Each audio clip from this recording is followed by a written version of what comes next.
Marcus in the Bible Belt of Colorado. How are you? Hey, you're on the air, Marcus. Hello? I don't think you can hear us. From J-Mark? Or? Oh, hang on. I hit the wrong one. Marcus, now you're on the air. Okay, can you guys hear me now? Yes. Yep. Yeah, we're good. That was my fault. Not a problem. Well, no, I want to say, first off, I really appreciate the show that you guys have every week. I watch it as much as I can. Thanks. And, I just sort of, quote-unquote, came out the closet being an atheist within the past 3 months. Well, welcome to the dark side. Yeah. We have cookies. And honestly, I honestly feel like my experience was almost that of, like, let's say the Matrix, analogous to the Matrix, where Neo takes the red pill and he came into reality. Mm-hmm. And so now I have a YouTube channel, and it's Take the Red Pill because of that. Cool. Well, good for you. Well, here's the question I wanted to ask. I've heard a lot of people talk about, like, let's say the Adam and Eve story, in which they, I've told them that what God said, of the day you eat the fruit, you shall surely die. Mm-hmm. And people turn around and try to give me the excuse that it was spiritual death. Mm-hmm. Now, Matt, I know that you've done a lot of studying with the Bible, and Martin, I'm sure you have as well.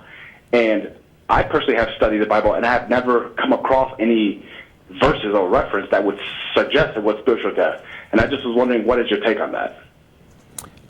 I think it's a post hoc rationalization, but I don't care. It doesn't matter. None of it happened. And whether it was a real death or a spiritual death, it's still a story, and it's still patently absurd. Don't eat this fruit, or you'll get knowledge of good and evil. Don't eat this fruit, or you'll live forever.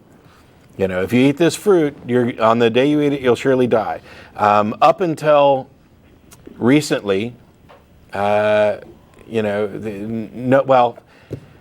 not true.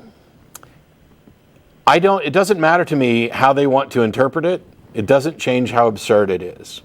I have no way of knowing whether the original author was stupid enough to both simultaneously mean that they were going to die on that day and then write that they kept on living, or whether the original author, this is partly where they get this from, had another meaning that we don't understand or that we didn't understand, because it's stupid to say on the day you eat it you'll die and then the next day you're alive, because if there were certain apologetics that said, well, God changed his mind and decided not to kill them, and then there are others that say it's a spiritual death, and I don't care because it's not true. Apologists have this word called hermeneutics, which is a $20 word that means spin. Yeah. Which is every time every time that you point something out in the Bible that's absurd or contradictory or that just doesn't seem to make a whole lot of sense, they'll say, "Oh, well, you're not interpreting the Bible properly." And by this, they hope to sort of catch you out and say, "Oh, well, you poor fellow, of course you haven't simply studied God's Word as much as you should, and the more you study God's Word and be a loyal, believing Christian, etc., you will come into this knowledge."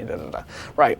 What they are forgetting, what they're not really addressing is, if John 3:16 is true, if God so loved us, he wanted to all to be saved and living with him in paradise and heaven forever, why did he arrange to have his holy book, the document in which his word is made manifest unto man, be this confused mishmash of texts ranging several centuries, cobbled together by several more centuries of ecclesiastical arguing and editing and rewriting and re-editing and re-rewriting and re-editing, which at the end of the day has to be interpreted all to hell and back to make any sense at all?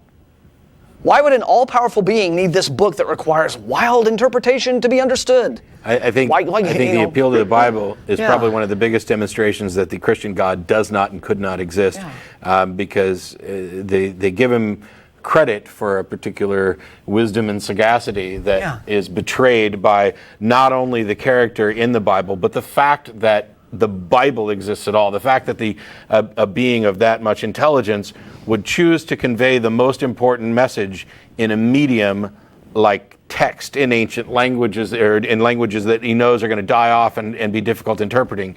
It is they think their God is just bizarrely stupid, and I think I'd prefer a God that was intelligent.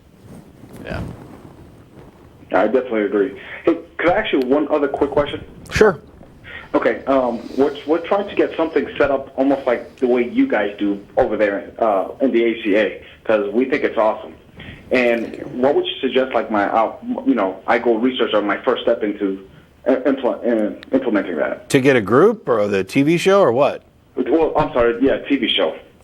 You need to find out whether or not you've got public access TV in your area and what the restrictions are, because public access TV is dying, and not all of them allow you to do live shows, not all of them allow you to take live calls.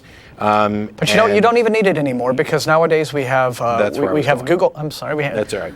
Okay, I'm sorry. No. I mean, that was the next. You thing were I was gonna going say. there. Well, we just great minds, right? You can just do it online. You got podcasts, you've got Google Hangouts, you've got web TV. I just, last week there's a wonderful show out of the UK, Trolling with Logic, who kind of do what we do. So it's you can do all this, what we do here online. Start free and cheap. Yeah. Or start as cheaply as possible. Get a webcam. Find out some people who are interested. Give it a go. See if you got an audience. See if there's interest.